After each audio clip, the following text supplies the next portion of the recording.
1 Kings 10. The Queen of Sheba. Now when the Queen of Sheba heard of the fame of Solomon concerning the name of the Lord, she came to test him with hard questions. She came to Jerusalem with a very great retinue, with camels bearing spices and very much gold and precious stones. And when she came to Solomon, she told him all that was on her mind. And Solomon answered all her questions. There was nothing hidden from the king that he could not explain to her.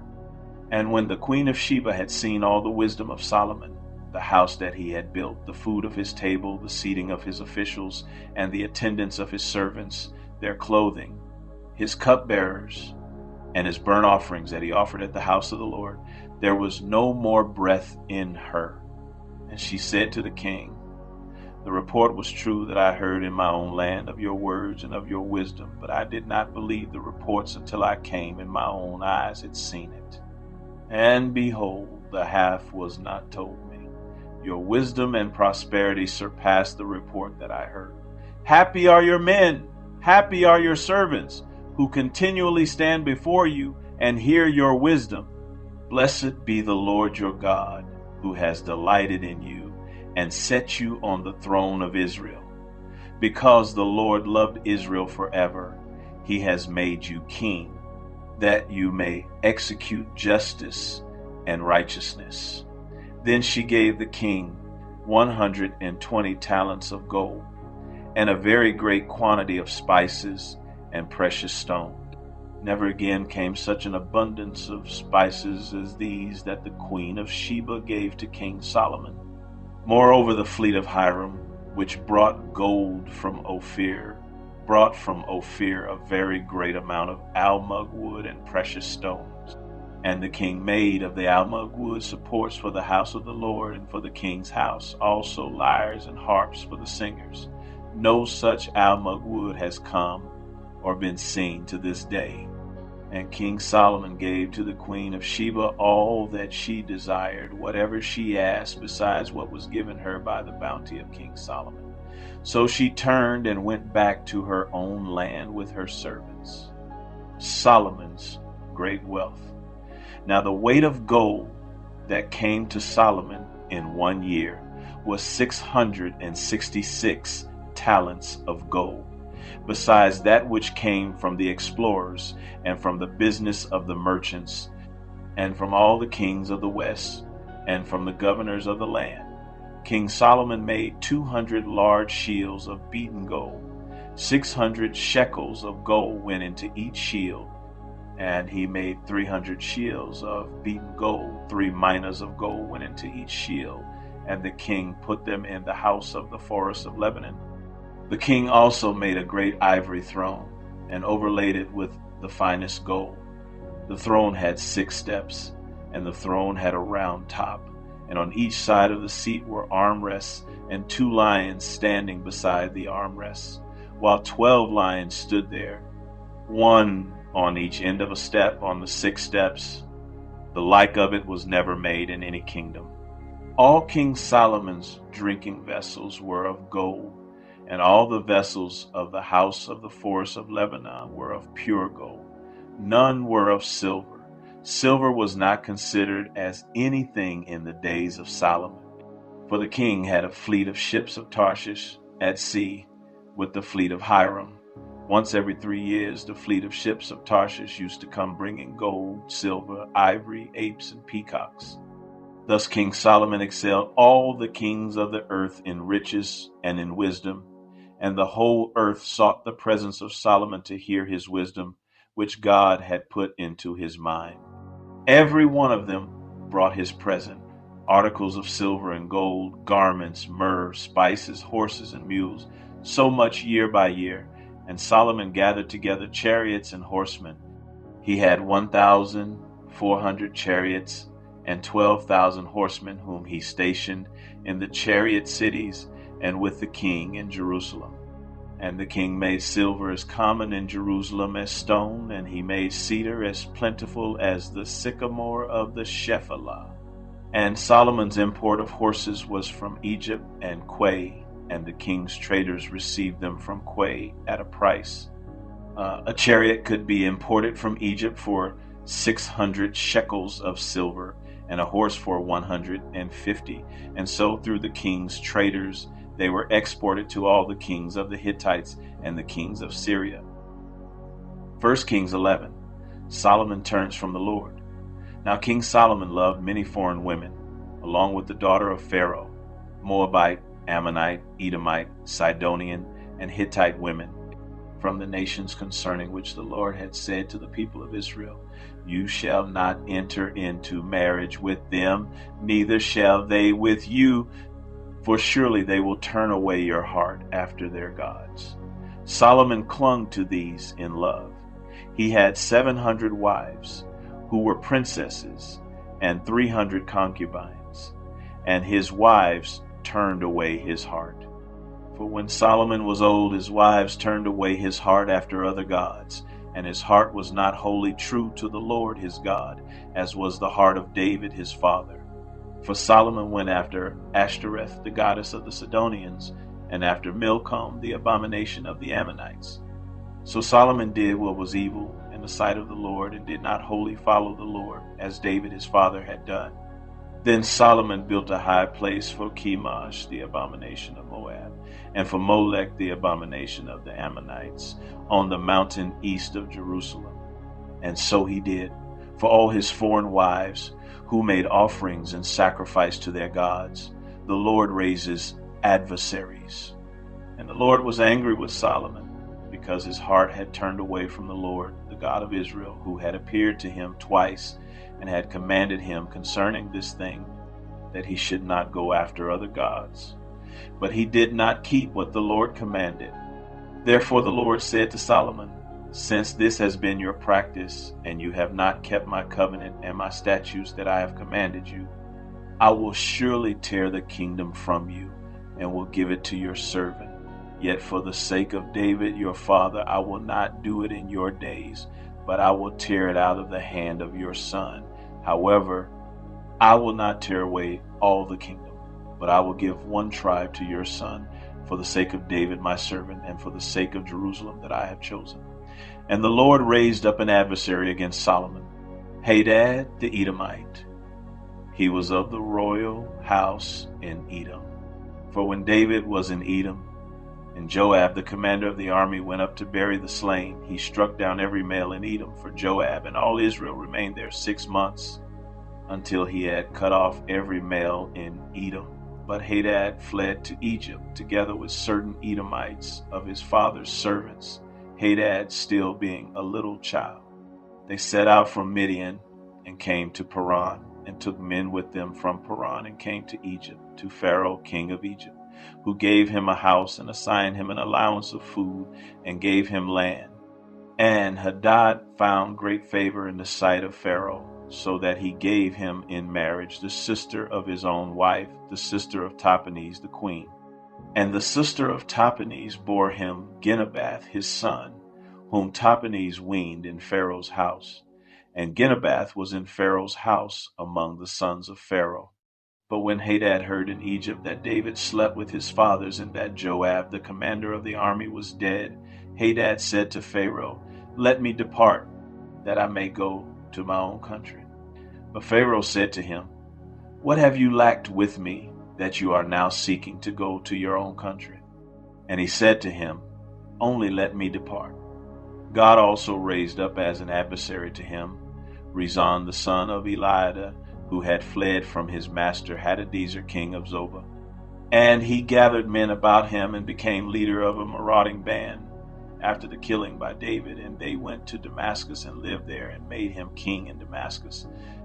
He was an adversary of Israel all the days of Solomon, doing harm as Hadad did. And he loathed Israel and reigned over Syria.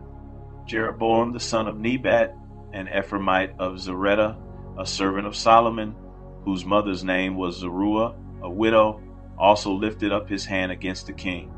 And this was the reason why he lifted up his hand against the king. Solomon built the Millo and closed up the breach of the city of David his father. The man Jeroboam was very able, and when Solomon saw that the young man was industrious, he gave him charge over all the forced labor of the house of Joseph. And at that time When Jeroboam went out of Jerusalem, the prophet Ahijah the Shilonite found him on the road.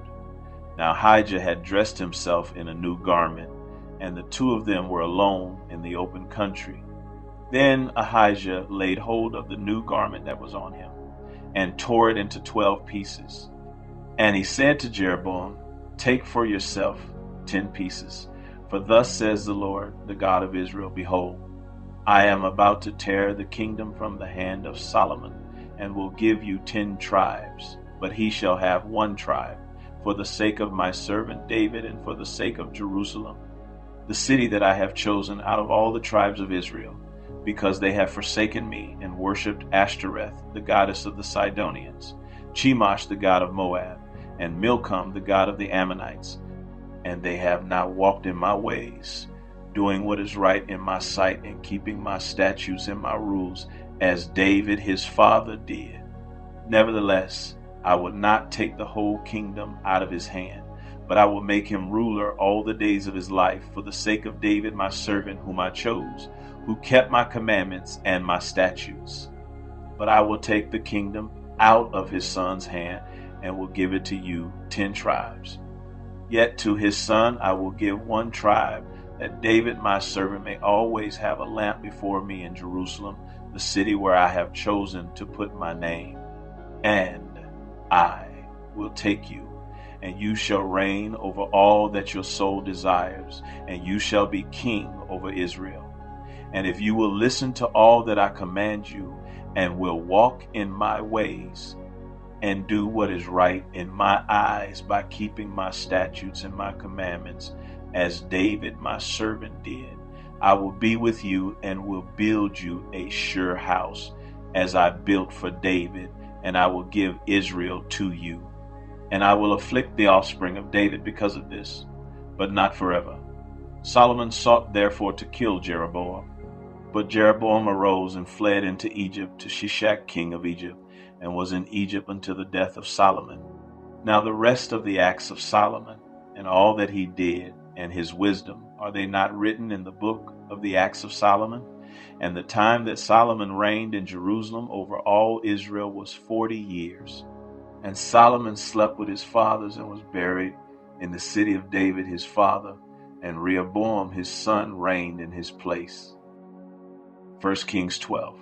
Rehoboam's folly. Rehoboam went to Shechem, for all Israel had come to Shechem to make him king. And as soon as Jeroboam the son of Nebat heard of it, for he was still in Egypt, where he had fled from King Solomon, then Jeroboam returned from Egypt. And they sent and called him. And Jeroboam and all the assembly of Israel came and said to Rehoboam, Your father made our yoke heavy.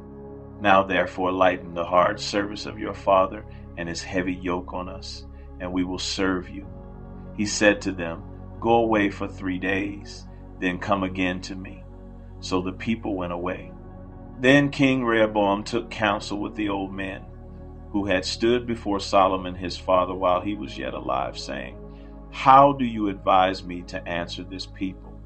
And they said to him, If you will be a servant to this people today, and serve them, and speak good words to them when you answer them, then they will be your servants forever. But he abandoned the counsel that the old men gave him, and took counsel with the young men who had grown up with him, and stood before him. And he said to them, What do you advise that we answer this people who have said to me, Lighten the yoke that your father put on us? And the young men who had grown up with him said to him, Thus shall you speak to this people who said to you, Your father made our yoke heavy, but you lighten it for us. Thus shall you say to them, My little finger is thicker than my father's thighs, and now, whereas my father laid on you a heavy yoke, I will add to your yoke. My father disciplined you with whips, but I will discipline you with scorpions. So Jeroboam and all the people came to Rehoboam the 3rd day, as the king said, Come to me again the 3rd day. And the king answered the people harshly, and forsaking the counsel that the old men had given him, he spoke to them according to the counsel of the young men, saying, My father made your yoke heavy, but I will add to your yoke. My father disciplined you with whips, but I will discipline you with scorpions. So the king did not listen to the people, for it was a turn of affairs brought about by the Lord, that he might fulfill his word which the Lord spoke by Ahijah the Shilonite to Jeroboam the son of Nebat, the kingdom divided. And when all Israel saw that the king did not listen to them, the people answered the king, What portion do we have in David? We have no inheritance in the son of Jesse. To your tents, O Israel. Look now to your own house, David. So Israel went to their tents. But Rehoboam reigned over the people of Israel who lived in the cities of Judah. Then King Rehoboam sent Adoram, who was taskmaster over the forced labor, and all Israel stoned him to death with stones. And King Rehoboam hurried to mount his chariot to flee to Jerusalem. So Israel has been in rebellion against the house of David to this day.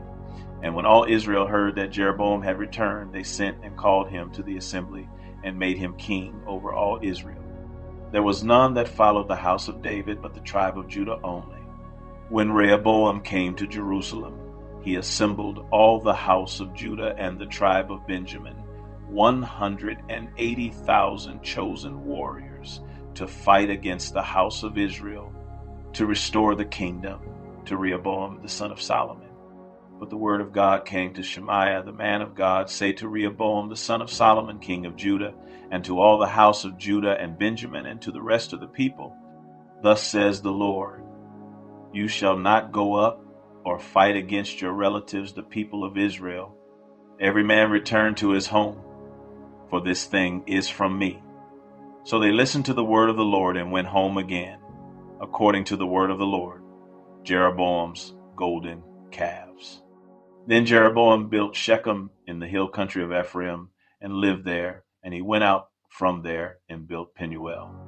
And Jeroboam said in his heart, Now the kingdom will turn back to the house of David. If this people go up to offer sacrifices in the temple of the Lord at Jerusalem, then the heart of this people will turn again to their Lord, to Rehoboam king of Judah, and they will kill me and return to Rehoboam king of Judah. So the king took counsel and made 2 calves of gold. And he said to the people, You have gone up to Jerusalem long enough. Behold your gods, O Israel, who brought you up out of the land of Egypt. And he set one in Bethel, and the other he put in Dan. Then this thing became a sin, for the people went as far as Dan to be before one. He also made temples on high places and appointed priests from among all the people who were not of the Levites. And Jeroboam appointed a feast on the 15th day of the 8th month, like the feast that was in Judah, and he offered sacrifices on the altar. So he did in Bethel, sacrificing to the calves that he made.